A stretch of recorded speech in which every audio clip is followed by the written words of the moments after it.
Hello guys, welcome to my channel A. Medical Knowledge. Here we're going to discuss about the chapter number 9 reticular formation and limbic system.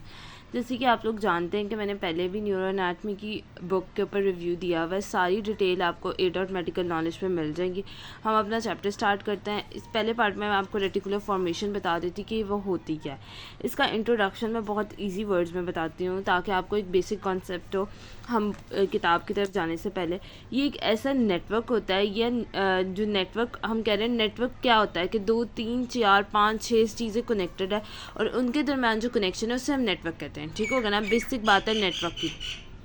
Network जो होता है ये हमारे पास nuclei का होता है, nerve fibres का हो जाता है, जो कि हमारे ब्रेन सेट में थ्रू आउट हमारे ब्रेन स्टेम इन्वॉल्व है, हमारे रेगुलेशन कर रहा है, हमारी स्लीपिंग साइकिल को, रोस्टल साइकिल, कॉन्शियसनेस के लेवल को, ये सारा रेटिकुलर फॉर्मेशन कर रहा है। रेटिकुलर फॉर्मेशन में अब आगे जाके आप दो पढ़ेंगे कि इसमें दो पाथ रहता है, एक एफेरेंट और एक ईफेरेंट आता है। एफेरेंट नाम ही जाहिर कर रहा है कि इन्फॉर्मेशन आ रही है, ईफेरेंट मतलब जा रही है। एफेरेंट कहाँ से जा रही होगी, देखिए एफेरेंट की मैं ट्रैक की बात कर रहा हूँ तो वो ऊपर तक जा रही है और ईफेरेंट मतलब नीचे आ रही है। ये बात होगी, बेसिक ये बताने वाली थी। देन इसके बाद फंक्शन होंगे तो वो हम डिटेल में डिस्कस कर लेंगे। चलें, अब हमारे पास आता है रेटिकुलर फॉर्मेशन। रेटिकुलर फॉर्मेशन जो नाम आपको सजेस्ट करे, रेटिकुलर का मतलब क्या, नेट, और ये किससे बने हुए, नर्व सेल और नर्व फाइबर से मिलके बने हुए हैं। ठीक है, सीएनएस में तो नर्व सेल और नर्व फाइबर से ही मिलके बनेंगे। ये नेटवर्क एक्सटेंड कर रहा है हमारे पास सेंट्रल नर्वस सिस्टम में। एक्सटेंड कहाँ तक हुआ है, central nervous system, spinal cord से और सेरिब्रम में। मैंने आपको भी बताया इसने सीएनएस को कवर किया हुआ है और सीएनएस को कवर किया इसकी वजह से नर्व सेल और ये नर्व फाइबर्स, जो कि मैंने आपको शुरू में बताया कि ये नेटवर्क है नर्व सेल और नर्व फाइबर्स का, और वैसे भी हमें पता है कि सीएनएस में है तो वो नर्व सेल का ही फाइबर्स का नेटवर्क होगा। देन उसके बाद अब ये देखो इसने लिखा है this they place among the important nerve track and nuclear वगैरह भी इसमें प्लेस होता है। रिसीव कर रहा होता है इनपुट, अब इनपुट कहाँ से ले रहा है, सेंसरी सिस्टम, और ईफेरेंट को डिसेंड कर रहा है influence the nerve cell at the CNS level. मतलब सेंसरी सिस्टम रिसीव कर रहा है इनपुट को, इनपुट आया उसके पास, उससे उसने फाइबर्स निकाले ईफेरेंट मतलब अपने मसल्स वगैरह तक लेके जाने के लिए। इसकी एग्जाम्पल बड़ी प्यारी आ गई इन्होंने बताई हुई है, वो भी मैं आपको बताती हूँ। अब देखो लॉन्ग डेंड्राइन्स होंगी न्यूरॉन की reticular permit the input from the place ascending descending pathway. अब देखो वो कह रहा है कि डेंड्राइड्स होंगी वो लंबी लंबी होंगी, वो लंबी लंबी डेंड्राइड्स होगी, वो हमारे पास जो है वो इन्फॉर्मेशन लेके आ रही होगी। मैं एक एक लाइन को एक्सप्लेन कर रही हूँ ताकि आपको जो कॉन्सेप्ट है वो क्लियर हो और आप खुद भी लिख सको। ठीक है, क्या ये वीडियो देखने के बाद। देन उसके बाद आपके पास क्या आ जाता है कि आप देखो हमारे पास एक आ गया इन्फॉर्मेशन, उसको प्रोसेस करके हम किस पे इफेक्ट करेंगे, हम हमारे विस्ट्रल सेंसेशन एंडोक्राइन सिस्टम पे करेंगे। ऑटोनॉमिक नर्वस सिस्टम हमने ईफेरेंट फाइबर तो उधर ही भेजेंगे, एफेरेंट हमने ले लिया। अब हमारी बुक में क्या लिखा हुआ है, यहाँ तक हमने पढ़ दिया, place ascending descending throughout its many connection it can influence the skeletal muscle activity, somatic, visceral sensation and autonomic and endocrine system, even the level of consciousness। मतलब efferent fibers आए and they transfer it into the efferent fibers, और ये example आगे मतलब somatic को भी दे रहे थे, विस्ट्रल्स को भी दे रहे थे और एंडोक्राइन को भी दे रहे होंगे। ये पैराग्राफ में उसने बेसिक आपको समझाने की कोशिश की। इसमें करने की बात यह है कि इसकी डेफिनेशन आपको आनी चाहिए, जो कि जिसमें नेटवर्क ऑफ नर्व फाइबर्स हैं या हमारे पास नेटवर्क ऑफ नर्व सेल्स है, जो कि हमारे पास कहाँ पे, ब्रेन स्टेम में लोकेटेड है, जो कि हमारे पास क्या कर रहे हैं, एफेरेंट और ईफेरेंट फाइबर्स आ रहे हैं और वो किस किस तरह कनेक्शन कर रहे हैं, ये बेसिक उन्होंने हमें ओवरव्यू दे दिया। अब जर्नल अरेंजमेंट को देखें, ये भी बहुत इजी है। रेटिकुलर फॉर्मेशन जो होती है ना, ये डीपली प्लेस किया गया continuous network of nerve cell and fibre extend from spinal cord throughout the medulla, pons and midbrain and subthalamus, hypothalamus and the thalamus. मतलब इसने सारे पार्ट इसमें लिया है। फिर उसके बाद ये नेटवर्क जो होता है ये 3 लॉन्गिट्यूडनल कॉलम में हम डिवाइड करते हैं। देखें मीडियन कॉलम, मीडियल कॉलम और लेटरल कॉलम। अब इसको याद करने का तरीका देखें, इसके लिए भी मैंने आपके लिए आसानी बनाई हुई है। Median column intermediated size of neuron होगा, मीडियल कह रहा है लास्ट पे एल आ रहा है तो इसका मतलब लार्ज न्यूरॉन होंगे, और लेटरल की बात कर रहे हैं तो ये स्मॉल न्यूरॉन होंगे।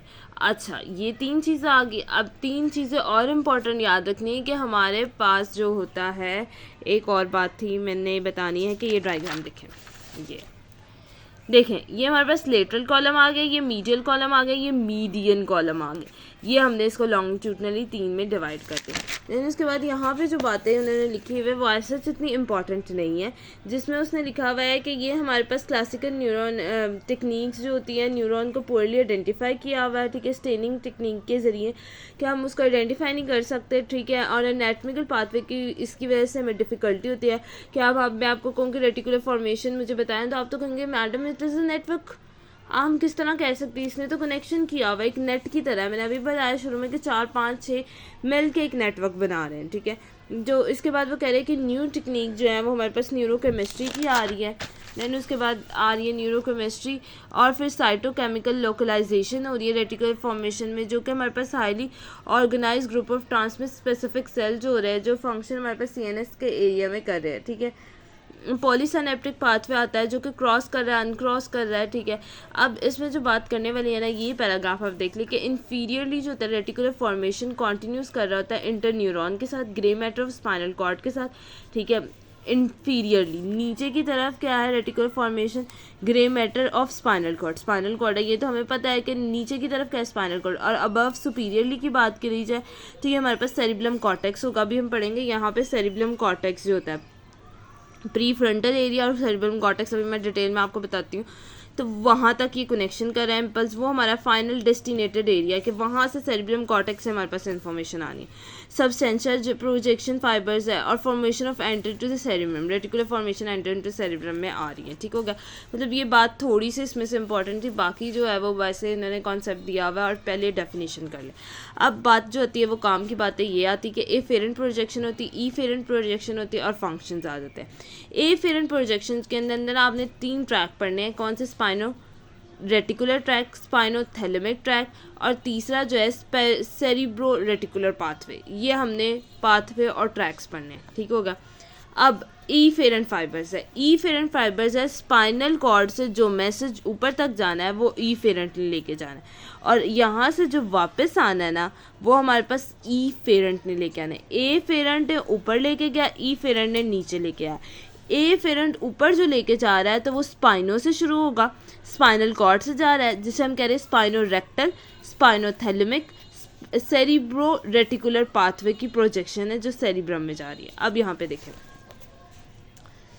many different afferent projection into the reticular formation from most of the part of CNS, spinorectal, spinothalamic tract, medial lemniscus का projection from spinal cord। ये बात मैंने आपको बता दी, स्पाइनोरेक्टल और स्पाइनोथैलेमिक पार्ट जो स्पाइनल रेक्टल के स्पाइन में से जाके स्पाइनल कॉर्ड से उसने रेटिकुलर फॉर्मेशन कर दी। थैलेमिक से हमें बात शुरू होगी कि उसने स्पाइनल कॉर्ड से शुरू करके थैलेमिक के तक गया, वो वाले पार्ट तक गया, ठीक होगा। अब देखो असेंडिंग ट्रैक जो जा रहे हैं ऊपर से होते हुए कहाँ वेस्टिब्युलर से होते जाएंगे, acoustic visual pathway, cranial nerve cycle, the cerebro reticular pathway projection from a cerebrum, ठीक होगा। And further efferent projection subthalamic, hypothalamic, thalamic nucleus, corpus striatum and limbic system. मतलब सबसे होकर जाएगा ना, मैंने बताया नेटवर्क है, तो ये नहीं कि इसने पूरा स्पाइनोथैलेमिक है तो ये गया ये थैलेमिक तक है, नहीं भाई, इसने सबके साथ ऐसे कनेक्शन करके फिर जाना है वहाँ तक, ठीक हो गया। देन उसके बाद इसने क्या, other important efferent fibre arise in primary area frontal lobe from the somesthetic cortex of parietal lobe, ठीक होगा। मतलब डिफरेंट एरिया राइजेस हो रहे हैं, मतलब कहने का मकसद ये है कि एफेरेंट प्रोजेक्शन आपको पता होनी चाहिए। देन उसके बाद ईफेरेंट प्रोजेक्शन वो बताना चाह रहे हैं कि मल्टीपल ईफेरेंट पाथवे जो रहता है वो ब्रेन स्टेप से स्पाइनल कॉर्ड में आ रहा होता है, ठीक है। जो हमारे पास रेटिकुलर बल्बर आ रहा होता है, रेटिकुलर स्पाइनल ट्रैक आ रहा था न्यूरॉन का, और मोटर न्यूक्लियाई क्रीनियल नर्व्स आ रही होती है जो कि हमारे पास इंटीरियर हॉर्न सेल है स्पाइनल कॉर्ड का। रेटिकुलर बल्बर आ गया, और बल्बर से मुराद आपकी क्या है कि ब्रेन स्टेम की बात करें, ठीक है। रेटिकुलर स्पाइनल ट्रैक आ गया न्यूरॉन के। अदर भी जो ट्रैक आ रहे थे, अब देखो ईफेरेंट फाइबर्स आ रहे हैं, मतलब ईफेरेंट फाइबर्स आ गए हैं, ईफेरेंट फाइबर्स आ गए हैं, ठीक है। अब उसने सिंपैथिक और पैरासिम्पैथिक आउटफ्लो देना है, ठीक है, मतलब ऑटोनॉमिक नर्वस सिस्टम को ईफेरेंट फाइबर्स ने हमारे किसको देना है, अभी मैंने आपको इंट्रोडक्शन में बताया था, उसने हमारे विसरल्स वगैरह को देने फंक्शन, विसरल को, तो उसने ये वाले फंक्शंस देने, ठीक है। एडिशनल पाथवे जो होता है वो कॉर्पस ट्रेनियम है, सेरिब्रम है, red nucleus substance nigra and टेंटम, ये सारे पार्ट जो होते हैं ये इन्फॉर्मेशन वगैरह में, प्रोसेसिंग वगैरह में इंपॉर्टेंट रोल प्ले कर रहे होते हैं। देन इसके बाद फंक्शन की बात करते हैं, जो फंक्शन हमारे पास 7 फंक्शन है, जो कि आपको एक अच्छा भला लॉन्ग क्वेश्चन आ सकता है, right what is reticular and right its function. तो यू कैन गो डेफिनेशन आप बता दें एफेरेंट ईफेरेंट की एक एक लाइन में या दो लाइन में, आप सिर्फ उसकी बता दें कि आपको पता है, और फिर फंक्शन सारे डिटेल में बता दें, ठीक है। नंबर पे भी डिपेंड होता है कि किस नंबर से हैं, वैसे मैं आपके साथ पेपर शेयर करती रहूँगी डिफरेंट यूनिवर्सिटीज़ के। कंट्रोल ऑफ स्केलेटल मसल की बात करें तो रेटिकुलर स्पाइनल रेटिकुलर ट्रैक्स जो होते हैं, ये रेटिकुलर फॉर्मेशन इन्फ्लुएंस कर रहा होता है हमारे अल्फा और गैमा मोटर न्यूरॉन को। रेटिकुलर फॉर्मेशन जो होता है मॉडरेट मसल, हमारे स्केलेटल मसल में मसल की टोन रिफ्लेक्स एक्टिविटी को कर रहा होता है। फॉर एग्जाम्पल एक फ्लेक्सर एंटागोनिस्टिक मैकेनिज्म, जो हम डिटेल में पीछे ए डॉट मेडिकल नॉलेज पे आपको वीडियो भी मिलेगी, मैंने एगोनिस्टिक मैकेनिज्म बताया था कि एक मसल अगर कॉन्ट्रैक्ट कर रहा है तो दूसरा क्या करे, फ्लेक्स करे, तो ये एंटागोनिस्टिक है। इसके मुताबिक ही अगर आप बाइसेप्स अपने कोई चीज़ को होल्ड कर रहे हो, तो मैंने आपको डायग्रामेटिक व्यू बताया था कि एक आपका कॉन्ट्रैक्ट कर रहा है तो दूसरा रिलैक्स कर रहा है, ठीक होगा। पहली बात आपने एगोनिस्टिक लिख दिया। देन उसके बाद वेस्ट्यूबुलर इनर ईयर जो होता है, उसके पास हमारे पास वेस्ट्यूबुलर स्पाइनल ट्रैक होता है, जो कि हमारा मेंटेन कर रहा था मसल टोन को, एंटी ग्रेविटी मसल, जब हम स्टैंडिंग पोजीशन में। रेस्पिरेटरी सेंटर आ रहा था ब्रेन का, इसमें आपने मसल स्केलेटन मसल का कंट्रोल लिख दिया। फेशियल एक्सप्रेशन ऑफ मसल में आपने लिखना है कि इंपॉर्टेंट होता है, कंट्रोल करता है muscles of facial expression such as emotion वगैरह के। फॉर एग्जाम्पल, ठीक है, अब यहाँ पे उन्होंने ना एक एग्जाम्पल दिया कि एक पर्सन है स्माइल कर रहे हैं या लाफ कर रहा है, कोई भी जोक आपने सुनाया उसे, तो वो जो है वो रेटिकुलर फॉर्मेशन की वजह से हमारे पास आया है, ठीक है। देन उसके बाद हमारे पास डिसेंडिंग ट्रैक्स जो होते हैं, जो कॉर्टिको बल्बो फाइबर्स जो होते हैं, ये पर्सन जो सफ़र कर रहे होते हैं स्ट्रोक के साथ, कॉर्टिको बल्बो फाइबर्स जो होते हैं वो फेशियल पैरालिसिस का शिकार, पैरालिसिस में चले जाते हैं, जिसकी वजह से जो लोअर पार्ट होता है फेस का, वो still able to smile symmetrically कर रहा होता है, ठीक होगा। मतलब स्ट्रोक का पेशेंट आ जाता है, उसमें ये मसले आ रहे होते हैं कॉर्टिको बल्बो फाइबर्स के, ठीक होगा। तो उसमें भी रेटिकुलर फॉर्मेशन में मसला आया ना, बात तो वही ना। सोमैटिक विस्टल सेंसेशन की बात की जाए तो वो हमारे पास क्या होता है, सेरिब्रोस्पाइनल एक्सिस होता है, जो इन्फ्लुएंस कर होता है सेंडिंग पाथवे में, और जो सुप्रा स्पाइनल लेवल तक होता है जो पास करता है, ये इन्फ्लुएंस कर होता है हमारे पास फैसिलिटेशन और इनहिबिशन के लिए। अब सोमैटिक और विस्टल में जो आता है ना सेंसेशन में, सबसे इंपॉर्टेंट बात जो आती है ना, वो गेटिंग मैकेनिज्म होता है। गेटिंग मैकेनिज्म क्या होता है, ये पेन की परसेप्शन को कंट्रोल कर रहा होता है। अब हमारे पास ना काफ़ी ज़्यादा स्टेजेस आती हैं कॉन्शियसनेस की, जिसमें हमारे पास क्या होता है कि जो लास्ट स्टेज होती है ना वो कोमा में चला जाता है। उससे अगर एक स्टेप बैक आए ना, उससे वहाँ पे क्या होता है कि हम पेशेंट को कोई, अगर आप उसे बुला रहे हो तो वो आपकी बात नहीं सुना, लेकिन आप कोई भी उसे पेनफुल स्टिमुलेशन दे रहे हो ना तो वो आपकी फ़ौरन बात सुनेगा, ठीक है।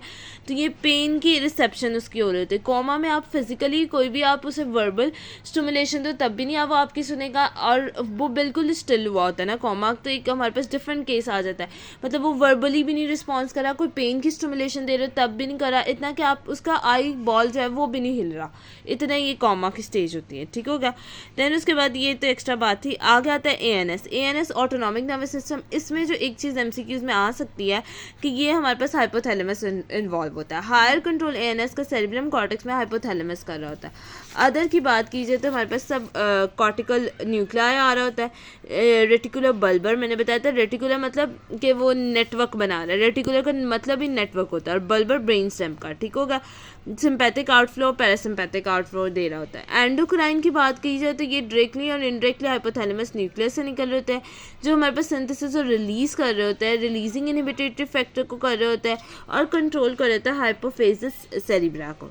और फिर बायोलॉजिकल क्लॉक आ जाती है हमारे पास, इसमें भी एफेरेंट पाथवे आ जाता है। बायोलॉजिकल क्लॉक जो होती है वो हमारे पास वो ऐसी, मतलब आप समझ लें कि हमारे हार्ट बीट को, हमारे रेस्पिरेशन को, हमारी पूरी बॉडी के मैकेनिज्म में पल्स रेट वगैरह का बायोलॉजिकल रिदम होता है हमारे पास। फिर रेटिकुलर एक्टिविटी की बात करें तो मल्टीपल असेंडिंग पाथवे हो रहे थे, जो सेंसरी इन्फॉर्मेशन हायर सेंटर से चैनल्स के जरिए फॉर्मेशन के प्रोजेक्शन के जरिए डिफरेंट सेरेब्रम कॉर्टेक्स से कर रहे होते हैं और causing sleeping person to be awake. अगर कोई क्लास में है तो वो अगर आधा सोया हुआ है, मतलब फिजिकली प्रेजेंट है लेकिन मेंटली नहीं, मतलब रेटिकुलर फॉर्मेशन उसका हाफ कॉन्शियस लेवल पे और हाफ नहीं है, तो वो फ़ौरन जो जागने की सिचुएशन होती है वो रेटिकुलर फॉर्मेशन कर रहा होता है। State of consciousness is now through the depend upon the continuous projection of sensory information cortex, मतलब सेंसरी इन्फॉर्मेशन कॉर्टेक्स से आ रही होती है, इसकी वजह से बंदा उठा हुआ वेकफुलनेस में है। ठीक है, ये degree of reticular incoming pain sensation जो होती है स्ट्रांगली इंक्रीज कर रही होती है रेटिकुलर फॉर्मेशन की वजह से। ठीक है, और एसिटोकोलिन की बात की जाए तो जो एक्साइटेटरी न्यूरोट्रांसमीटर होता है वो प्रोसेस कर रहा होता है। ठीक हो गया, रेटिकुलर फॉर्मेशन जो होता है वो टोटली इग्नोर की जाती थी। अगर हम पास्ट की बात करें, कोई भी बंदा चला गया है कॉमे में या स्ट्रोक का पेशेंट है तो हमें नहीं पता होता था कि क्या मसला आया है, तो अब हमें हायर स्टडी करके पता लगा है कि वो रेटिकुलर फॉर्मेशन का मसला हो सकता है। Thank you so much.